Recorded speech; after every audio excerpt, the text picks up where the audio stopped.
Hey guys, it's Cass from Card Lens with a special episode 7 of the GPK Sapphire report.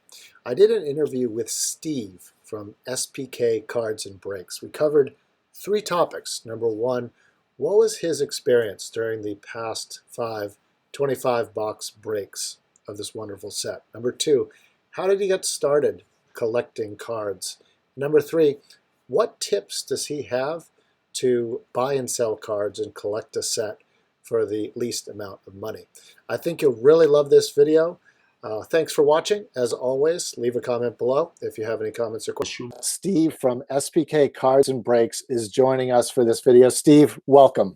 Thanks. I'm excited to be here. It's we've interacted several times, so it's nice to see the face that I'm interacting with, and everything too. So, and glad to be here today. So That's awesome. And it's nice to see you're more than just a pair of hands. yeah, We normally see your hands opening, packs, but you're a real human being. So I'm a that's real great. human being. Yep. You don't even see the real hands. You see the gloved hands.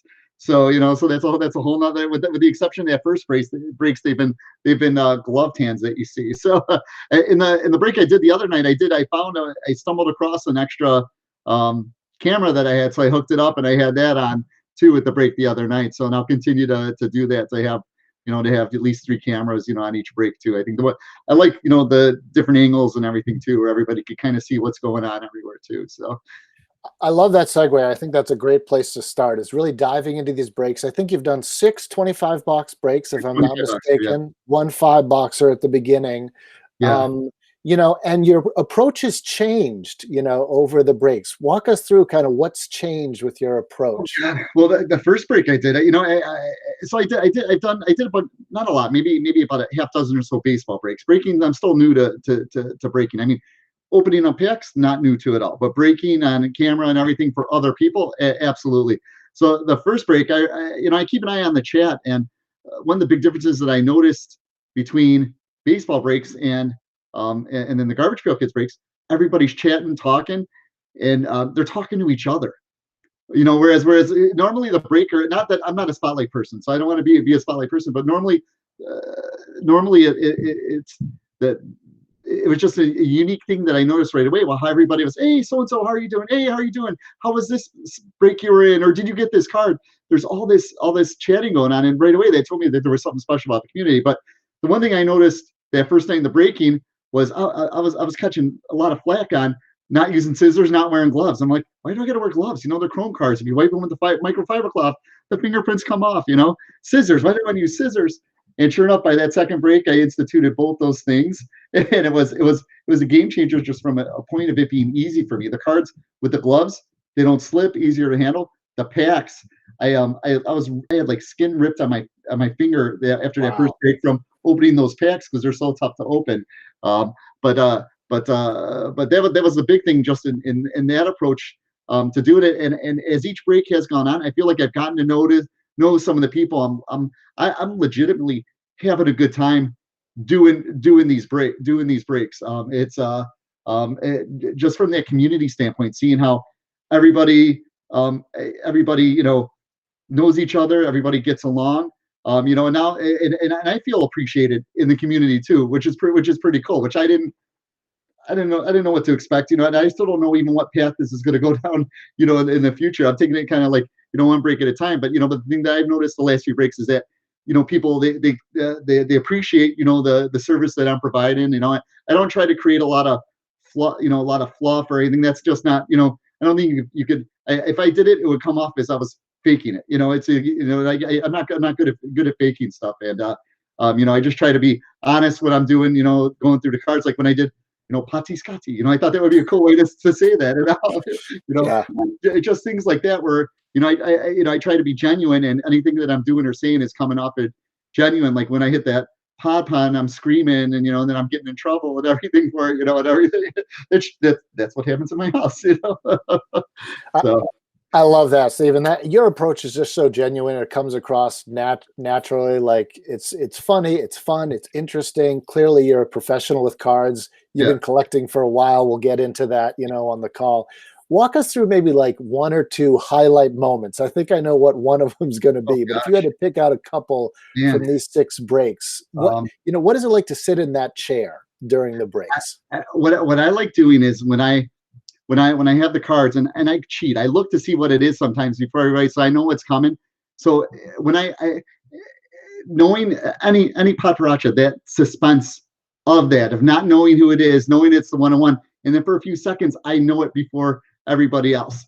That is by far, it's a rush. It's an honest, genuine rush. When we're having breaks where good cards aren't like there was, I think it was maybe the second break where, man, there was like, I think it was the second one where there wasn't a whole lot of anything, in that break. And sometimes you can tell even in my tone and my voice, I'm like, gosh, we got to get some card, we got to get something, because I feel I know how much people are spending, and I don't want to, I don't want to, I want people to feel like they're getting some type of value for it too. So I think those two areas, when I know, like when I know I have a good card and I know it for a few seconds before everybody else does.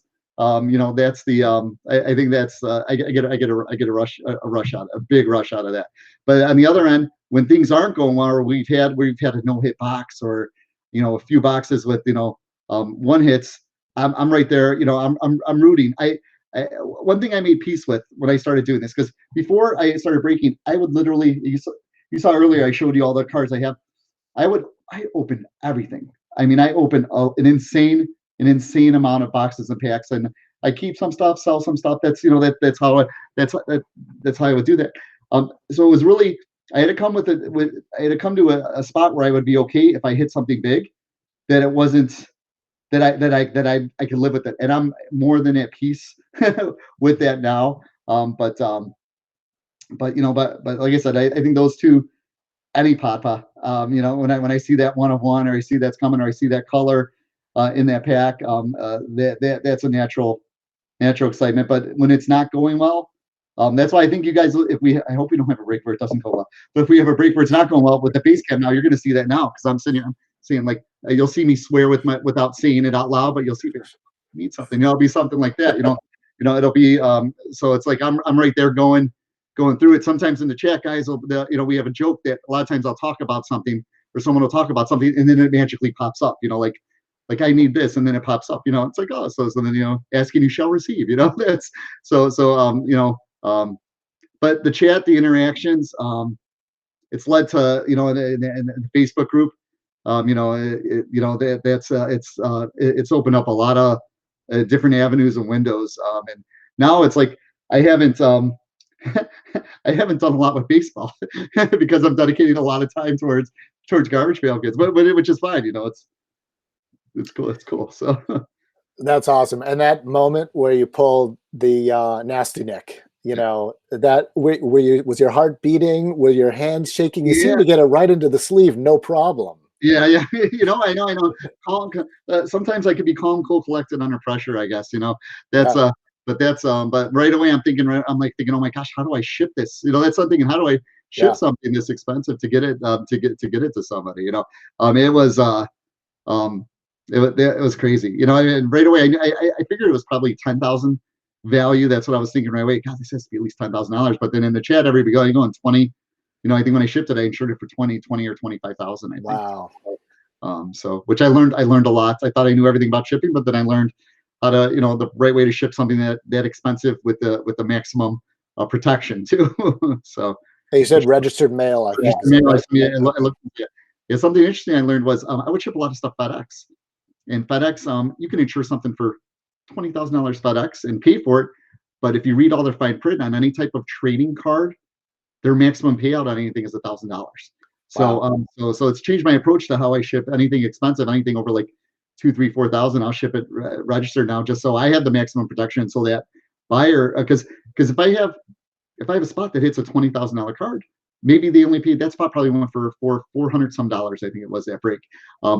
If they file a claim through eBay, that only covers, they're only going to get that 400 some odd dollars back on that spot. So it's a whole nother, that's a whole nother, like a whole nother layer of things too. But like I said, it's for me too, it's about want to make sure, and that's why the packing that I do and everything, the packaging, taking the time, everything sleeve, top loader.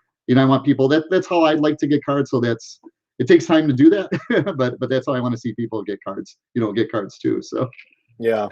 Well, I love the community aspect. I think that's a good segue to topic two. For me personally, when I was a kid, I would take all my allowance. I'd run down to the store, and if they had Garbage Pail Kids, I was spending all my money on Garbage Pail Kids. I was like, there's probably a million kids just like me, yeah. 85, 86, 87. And just remembering, I hadn't collected in like 20 years, and when I saw these for the first time, just remembering having that stack of cards in the rubber band, Yeah. laying them out over, the table in the cafeteria, trading with your friends, Yeah. that to me is like what it's all about. It brought it all back to me. So I'd love for you to like walk us through kind of how you got into cards in the first place, kind of what your memories are of collecting cards early on. Okay. So I started 1985. I remember being at the Brickyard Mall in Chicago with my mom, and we'd go shop there every weekend.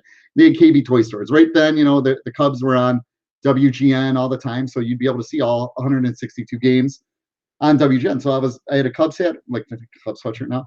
I wore it all the time. It was like in my 2 years, I've had the same hat. It stunk like you're the worst shoe smell you can imagine, probably, but it was my hat. I wore it all the time. And we were KB toy stores, and I remember seeing tops. It was either rack packs or cello packs, and then so it turned buying one pack, buying another pack. And I just started building my collection. So it was mostly baseball. 85, 86, 87, 88, 89. Right around 88, 89, I was seventh, eighth grade. I actually started. This probably should be. It should have told me I'd be doing this eventually, but I actually started setting up at card shows to sell stuff at card shows, so I could sell stuff that I wasn't crazy about, and then I would go ahead and buy more stuff. But I set up, there was right off of 290 in Chicago, a major expressway. There's a Holiday Inn in Hillside. They used to have weekly card shows back then. I would spend $20 or $25, get a table. My dad helped me build like a little wood display with just a piece of plexiglass on top for the expensive cards and everything like that. And I remember going there, selling stuff, but any of the money I made, it went directly back towards towards buying more cards. Same thing with the allowance. I would get $10 a week. I'd go buy, just it would all go towards cards. I Once I got in high school, your priorities change. Like I gave away all my old toys, all my old Star Wars GI Joe toys, because I was too cool for toys. And same thing happened with the cards. I lived in Las Vegas with my dad for a year, so my grandmother had paid for me to have all my cards shipped out there, which was ridiculously expensive, sending everything out there UPS. And when I lived out there for a year and came back home, and I was looking at the cards, I'm like, you know what? I'm not gonna, that was before. I ended up selling to a card shop 90% of my collection that I had amassed. By then, I had baseball, basketball, football, hockey. I had every just about anything from that 85 to 91 era.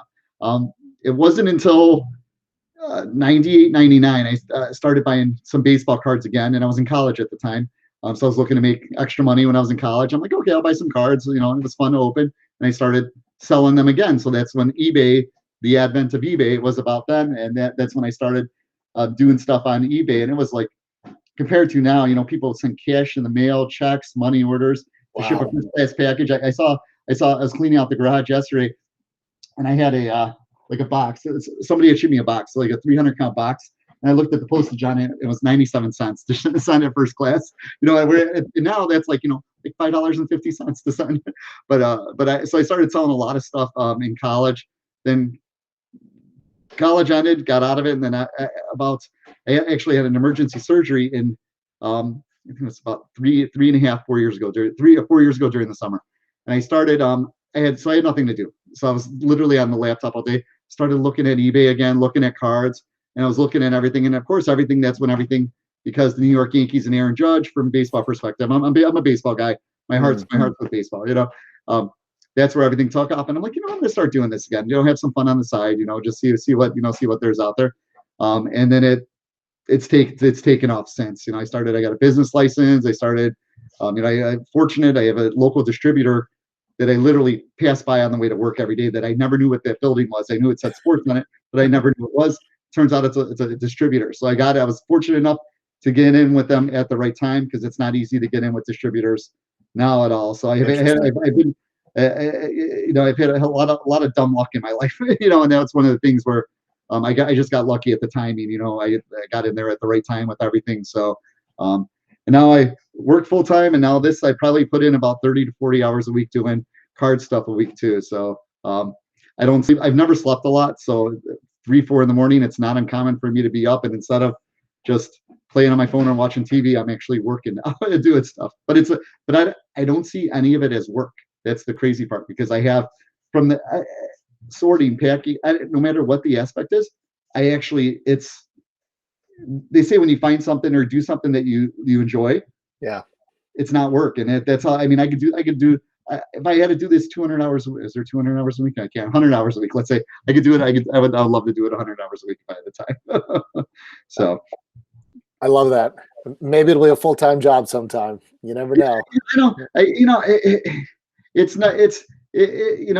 Right now I don't know what we're seeing with everything that's going on. The boom because the boom is Yeah. across all aspects.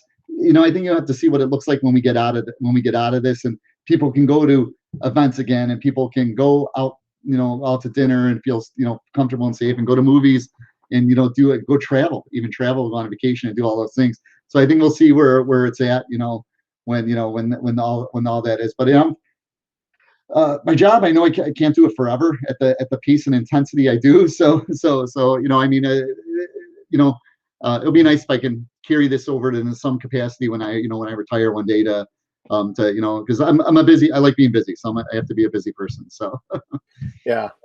Well, it's interesting you mentioned the Aaron Judge kind of maybe kicking off kind of this boom, basically. Obviously, the past year with people being home, right, re-looking at their old collections.